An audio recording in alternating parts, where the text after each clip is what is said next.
May napanood na naman ako at napakatakam nga ako mga idol. Kaya ito, itatry na nga natin siya. Yung sisig na talong. Kaya ito, bumili na ako ng talong, ng itlog, ng siling green, ng oyster sauce, at saka ng mayonnaise.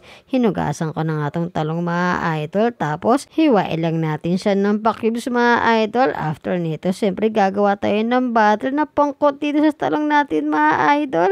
Sakto nga. Nung napanood ko to, DF ko kinabukasan. Kaya ito, gagawin na natin siya. Nung napanood ko yun mga idol, 3 yung ginamit niya dahil itatry nga lang natin to. Kaya isa nga lang yung binili ko.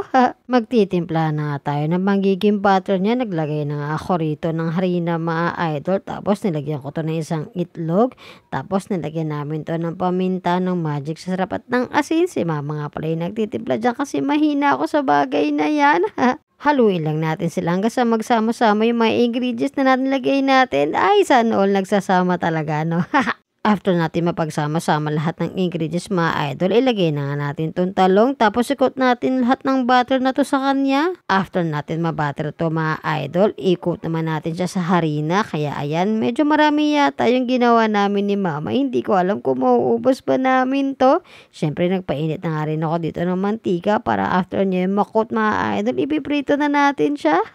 After natin ma-fry mga idol, ganito yung magiging itsura niya. Dapat maging golden brown siya. Pero syempre, huwag nyo gagawin masyadong crispy para yung nasa loob niya may lambot pa rin. Syempre, nilagay na nga natin dito yung siling green, yung 2 piraso ng sibuyas na puti, at meron din tong dahon ng sibuyas mga idol. Lagyan din natin to ng 1 kutsarang toyo. Syempre, huwag mo kakalimutan dito yung oyster sauce. Isa yan sa magpapalasa ng sisig natin na talong. Tinatanong ko pa nga kay mama kung okay na to dahil hindi talaga ako marunong magtimpla mga idol.